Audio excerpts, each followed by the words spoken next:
right, welcome back. We are in week 2 of quarter 3. We are going to specifically talk about sound waves this week. Okay, just a quick recap of what we have due for the week. Before you start copying down your notes, if you would go into Schoology and go through the wave review for me, please, real quick, to kind of refresh some of the things that we learned last week. It is unlimited. I think it gets you 3 points, so if you could get that done and get that submitted before you start the notes. From there, with the notes, at the end of them are sound problems. Then there's going to be a lab later this week. And finally, the end of week 2, sound check, in which you gather your information together and check for your understanding of what you learned so far this week. Okay, I'm going to be bopping around. I have some video clips and things, so I'm going to be bopping around between my iPad and my computer, so bear with me. All right, first thing, what is sound? It is a longitudinal wave. So remember, there's 2 types of waves. Transverse, when the particles go up and down, but the wave motion goes that, perpendicular. Longitudinal is when the molecules go side to side, and the wave would also go side to side. They are parallel. So sound is a longitudinal wave caused by vibrating molecules. Have to have molecules, got to get them vibrating in order to make a sound. Okay, longitudinal are the ones that have areas of compression where the molecules are tightly packed together, and then they have areas of rarefaction in which they're more spread out. They move side to side and side to side as they propagate their sound wave and send it from one side of the room to the other. Okay, what actually happens? How do you hear a sound? You don't actually hear the sound. Okay, what's sent out is vibrations. Those vibrations are not sound until your brain turns it into sound. So how are vibrations turned into sound?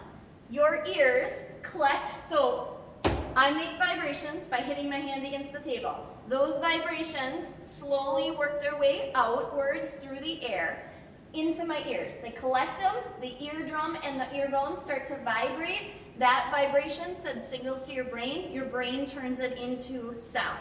That is why if you're far away from something, it sometimes takes a little while in order to be able to hear it. If you're at a ball game and sitting out in outfield, when the ball hits the bat, you can see it first, but it takes a split second to hear the crack of the bat. That's because it has to actually move at the speed of sound in order to get to your ears before you can hear it. Okay, sound is a mechanical wave, so it needs a medium in order to travel through.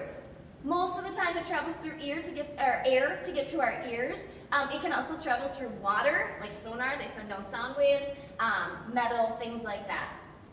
If there was no air, like in space, would you have sound?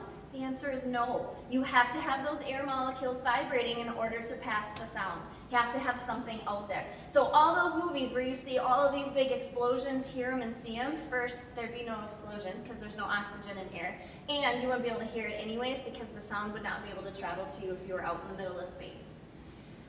Sound waves move at a constant velocity. It is approximately, so today it's Thursday morning and it's about 32 degrees out, 0 degrees Celsius, it's the freezing point. At the freezing point, the speed of sound is 330 meters per second, which is approximately 740 miles per hour. So to move at the speed of sound, you have to be moving at about 740 miles per hour. It is temperature dependent. The hotter the temperature, the faster the speed of sound is, colder slows it down. And we'll learn how to calculate the speed of sound here in a little bit. Something that is moving faster than the speed of sound is called supersonic. Sonic means sound, super means greater than, that is faster than the speed of sound. There are many things that move faster than the speed of sound. A lot of planes do. Fighter pilots, training in their planes can go faster, space shuttles. There used to be a passenger plane called the Concorde that traveled at about twice the speed of sound. Bullets travel supersonic, faster than the speed of sound. A whip, when you hear the crack of the whip, it's actually a mini sonic boom, moving faster than the speed of sound. And there is actually a guy who took a balloon up into the outer kind of atmosphere and then jumped back to Earth for a Red Bull commercial, and he actually got moving faster. He got moving almost 800 miles per hour, so he was at like 1.1 times the speed of sound. So I'm going to show you that.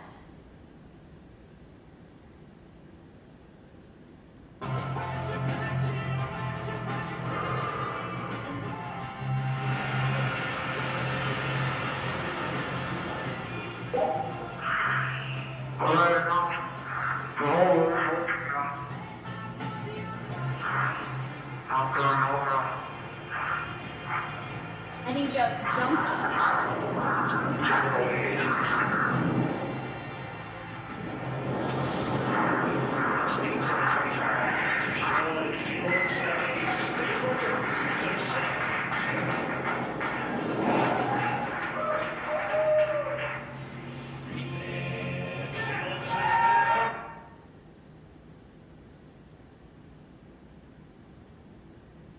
Alright, so an actual person was able to get supersonic by jumping from space and got up to almost 800 miles per hour.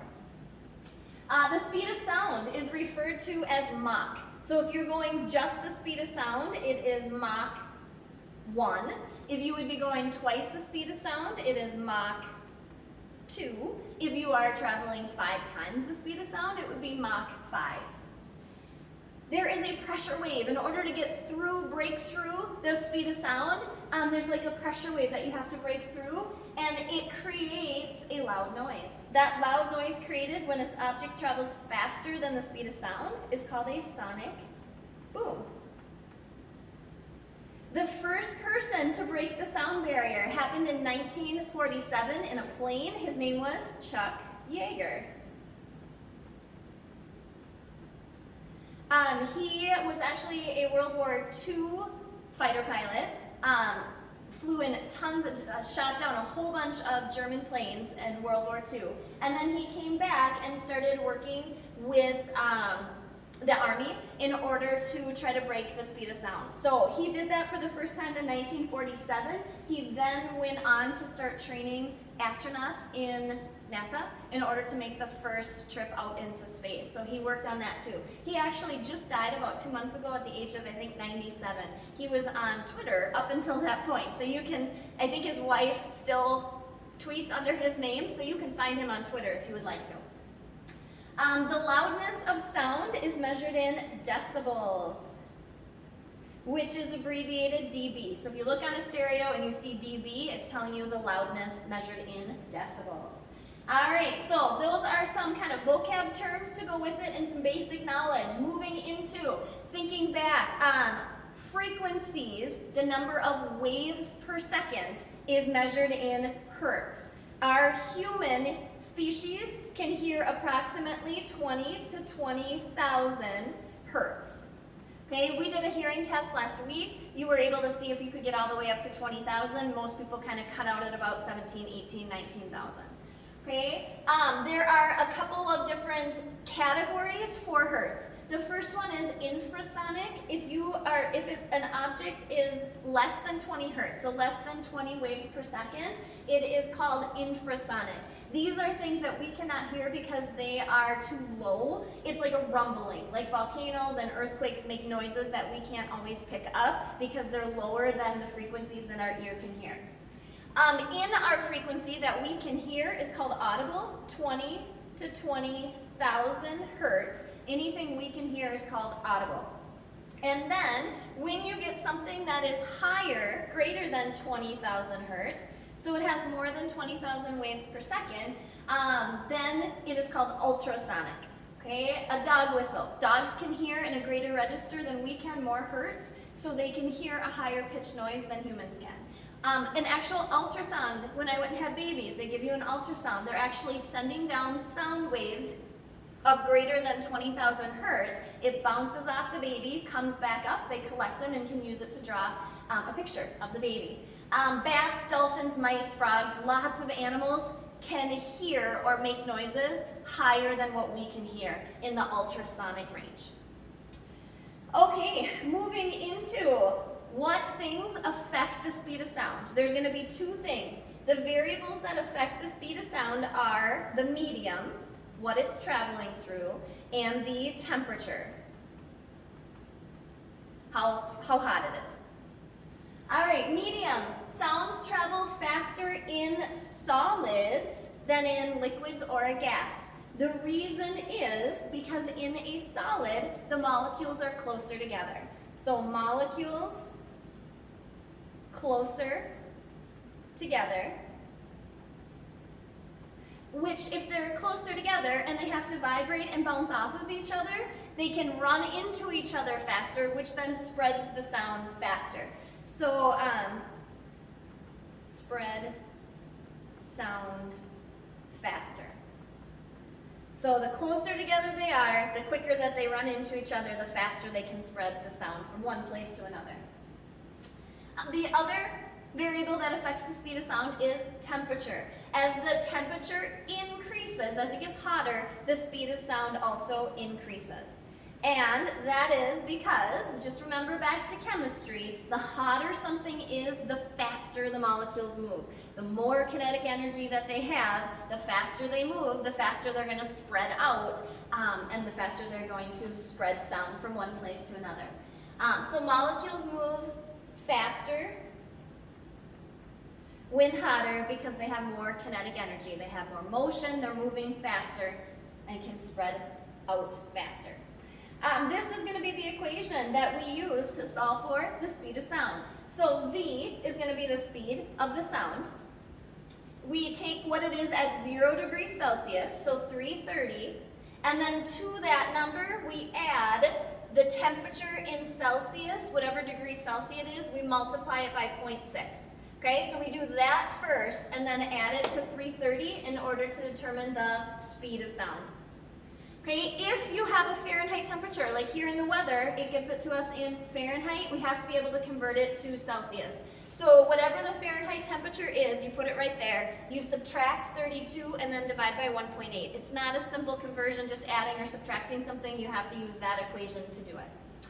Alright, so for example, calculate the speed of sound on a 10-degree Fahrenheit day. Okay, first thing you have to do is find the temperature in Celsius. Has to be in Celsius. So we take the temperature in Fahrenheit, 10, we subtract 32, which is going to give you a negative number because we're colder than the freezing point. It's going to slow down the speed of sound. And then we divide it by 1.8. When I do that, I get a negative 12.2 degrees Celsius. Okay, from there, I now have my temperature in Celsius. I'm going to multiply that by 0.6 and add it to 330, and that will give me my new speed of sound at 10 degrees. Okay, so V equals 330 plus 0.6 times negative 12.2. Cannot drop out that negative. That means we're going to subtract and make it colder, and the speed of sound will decrease. So I take into my calculator negative 12.2, multiply it by 0.6, and then add it to the 330. And when I do that, I get 322.7 meters per second. So by decreasing the temperature, we slow down the speed of sound. Molecules do not move as fast when they don't have as much energy when they're colder. Okay, so that is the basics of sound, kind of some of the vocab, knowing what a sound wave is, how it comes to be, the 3 different types of frequencies of sound waves, infrasonic, audible, ultrasonic, and then knowing how the medium and the temperature affect the speed of sound, and being able to calculate the speed of sound at any given temperature. Okay, from there, we're going to look at 2 specific parts of sound. We're going to look at the Doppler effect and then resonance. And I have a bunch of different video clips that we're going to watch with this as well. Okay, Doppler effect goes right here. You could also just draw an arrow. The Doppler effect is when a frequency shifts, it gets higher or lower because of motion between the source of sound waves and an observer. We are gonna look at sound waves, but it works with light waves. That's how they tell if a galaxy is moving, is expanding or contracting. They look at the color of the light waves and are able to determine that in astronomy. Okay, for us, we're gonna be looking at it strictly in terms of sound, waves that come out of something like a siren. Yeah, just a reminder from last week, higher frequencies have higher pitches. So the higher the frequency, the more waves per second, the higher the noise you're gonna hear. All right, here we got, so here is a person right here and right here. We've got a car traveling in that direction towards that person. Okay, we're gonna pretend like they are holding down their horn the whole time that they do it. Okay, you can also think of it as a police siren. So if you have to pull over on the side of the road and the police siren passes by you, you can actually hear a shift in the frequency. The siren goes kind of from a high to a low. It also works NASCAR. If you watch them race around, as they're coming towards you, you hear a different tone, a different frequency than when they're moving away. Kind of goes nearum, nearum. That's what happens. Okay, here's why. Okay, so we're going to start with the person that it's moving toward. So the observer hears a higher pitch as it moves towards you because the frequency, the waves per second, is greater. All right, so this car is sending off sound waves by honking its horn, or maybe it has a siren. Okay, but at the same time it's sending out sound waves, it's moving into those sound waves. Okay, so it's kind of running into its own sound waves. It doesn't totally catch up to them, but what it does is it compresses those sound waves as it moves towards the ones it's just emitted and continually emits more. Okay, so what we end up having is more waves as it compresses those waves. They're closer together, which means there it has a higher frequency. All right, so the waves are closer together, which gives it a greater frequency. That means higher frequency, higher pitch. You'll hear a higher tone than the person that it's already passed by. Okay, so the person that it's already passed by, they're still sending out sound waves, but they're moving in the opposite direction. So there's more space as it spreads out the sound waves before they get to your ear. There is more space between them, which means the waves are further apart.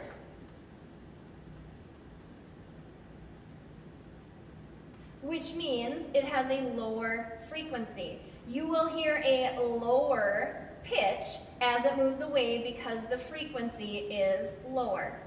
They are more spread out, less waves per second. That means a lower frequency and a lower pitch. So hopefully you never get pulled over, but hopefully a cop car needs to pass by you at some point in the next week. And when that happens and you pull over to the side and they go past, or a fire engine or an ambulance or anything, listen to the sound. What you'll hear as it comes up behind you is a higher tone, and as it passes by, you'll hear a different sound. It also works for a train. If you live anywhere near train tracks, as the train comes towards you and they always hit their horn, you hear a higher tone, and then as they pass by the intersection, it immediately goes down. I live in Farmington. I have to wait for trains to pass all the time in downtown. Okay, as I'm sitting at the trains crossing, they always honk their horn, and I can immediately hear it. It goes from high, and then it passes me, and it goes to a lower tone. So it's like a musical note. It's kind of neat. And finally, our last specific thing about sound waves that we're going to talk about, it's called resonance. It is a condition occurs when the frequency of an applied force matches the natural frequency of an object, creating maximum energy transfer. Okay, so everything has a natural frequency. Glass, the floor, your body, it's mainly made up of water, so it has kind of the frequency of water. Okay, if you can apply a force, kind of a push or pull, on those molecules that matches the natural frequency of an object, you can create energy transfer. That energy transfer will show up in amplified sound. and in vibrations. So you'll kind of see it in two different ways. And we're going to have a lab later this week in which you see both of those things.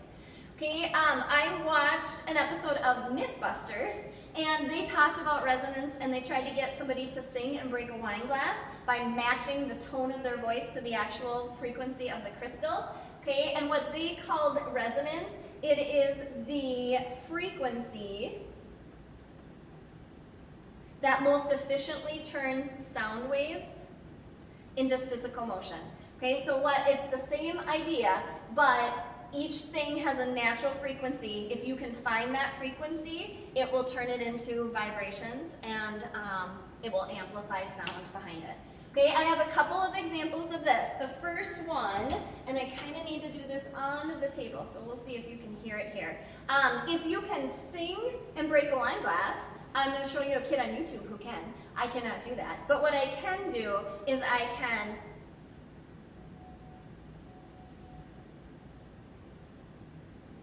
make it sing. I gotta put it down so you can, sorry, I can't if you can't see it. Hopefully you could hear it. As you run your finger around your wine glass, you can actually make it sing. You are applying a force. It's causing vibrations in the glass. If you can apply the correct frequency of vibrations to match the actual frequency of the glass, each glass kind of has a different tone to it, then you can make it sing. Okay, you can also make it shatter. I have two examples of that, so I'm going to swap over to my computer and kind of show you those.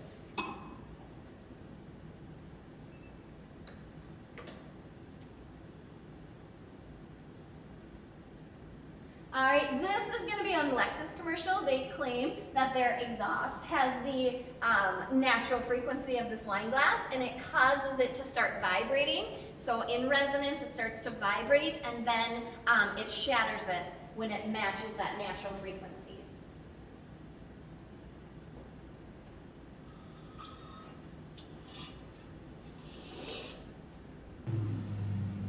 We gave it the power of a supercar. Then we gave it the precision of a Lexus. And in turn, wrote a new definition of what's possible for an automobile. This is the pursuit of the impossible. All right, so that was one example. They got their exhaust to match the natural frequency of the wine glass, and it caused it to shatter. Once you did see all the vibrations first, you can always tell that, and even if you try to sing or if you try to rub your finger around a wine glass, you can see the water start to ripple when you're getting close to the right spot because it starts to produce these vibrations. Okay, this young gentleman is going to try and do it by singing. He's got a really loud sibling in the background, so sometimes you hear them shouting or whatever, so I've kind of skipped ahead. He's going to start to sing. He puts a straw in it. That's so that you can start to see the vibrations. The closer you get to the actual matching note of resonance, then the more vibrations you'll see, and the straw will start to jump. So here he goes.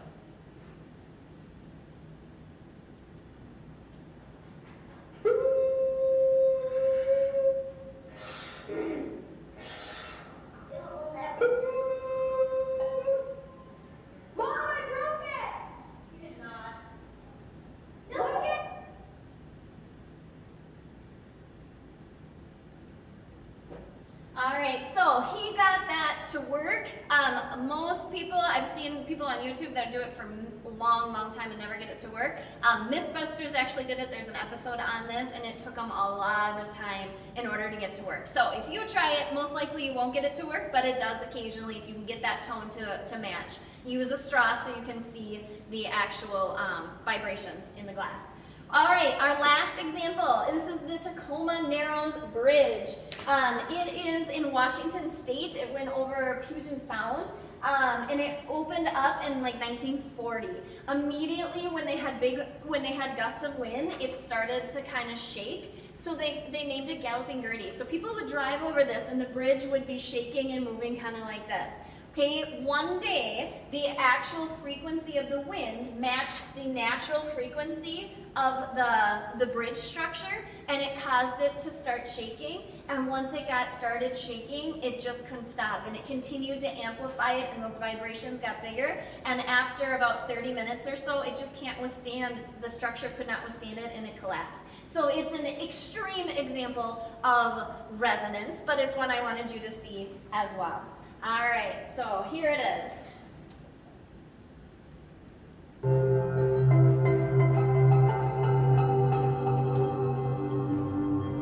So we got a car stuck out there. The driver did get out. You can see that bridge shaking until it just couldn't withstand it anymore.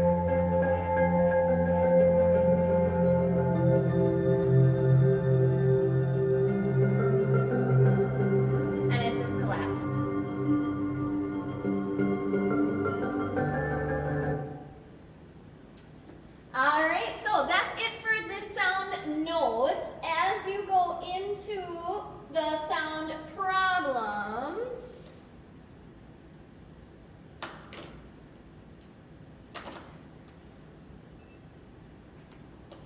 I just want you to be careful on number 5. For this, your uncle tells you he flew at Mach 2. How many miles per hour was he flying if it was 8 degrees Celsius? Okay, you can't just take 330 and multiply it by 2 to make it Mach 2. You have to first find the speed of sound at that temperature. Okay, so you're first going to do V equals 330 plus 0.6 times the degrees Celsius, which was 8. All right, so you're going to take 0.6 times 8, add it to 330. You're then going to multiply it by 2, because that is what Mach 2 means, 2 times the speed of sound. And finally, it asks you for it in miles per hour, so you're going to have to convert to miles per hour. All right, so it's got a couple of steps along the way. That tends to be the one people get incorrect. From there, number 6 is the hardest one. I am bringing back a little bit of one-dimensional motion. Okay, so you drop a stone into a well that's 122.5 meters deep, super deep well. How many seconds after you let it go will it take for you to hear it hit the bottom if the speed of sound is 326.6 meters per second? Here's your hint. In order for it to fall, make a noise, and come back up to your ears, you got multiple things going on here. You're going to have to solve for 2 different times and add them together. Okay, so the first thing that you're going to need is the time for the rock to fall. So you need to know that the initial velocity of any falling object is 0. You need to know that it falls because of gravity. And you need to know how far it falls. So you use this equation right here, VI is 0, and you use it to solve for delta t. That would be the time down. Okay, once you know the time down, we can then find the time up after it plops in order to then add the 2 times together to get the total time once you drop it to go down and then the sound to come back up to you. Okay, for sound to travel back up, you need to use the speed of sound, and you need to know the distance it has to travel. A reminder, I know it's in the y direction and this equation is in the x, but sound travels in every direction. It does not care if it's x or y, it moves at a constant speed in all directions. Okay, so you use this equation and you put in 122.5 for your delta x instead of, even though it's really in the y direction. Okay, once you have the delta t from there, you've got the delta t to go back up, you then add the times together. And it should get you 5.38. All right, so please make sure you check that and make sure you understand that. Send me questions and pictures on Remind if you don't. I think that's about it. You'll need your 2 new equations. Celsius equals Fahrenheit minus 32 over 1.8. You'll need your V equals 330 plus 0.6 times your degrees Celsius. You'll need your V equals delta X over delta T. It moves at a constant speed. I do not believe I put anything on there with your V equals frequency times wavelength, but if it comes up, you just did it last week, so you should be able to use it. All right, let me know if you have questions. A reminder, 4 things for the week. Later this week on Zoom, we'll be doing the sound lab as well, so check back then. Thank you.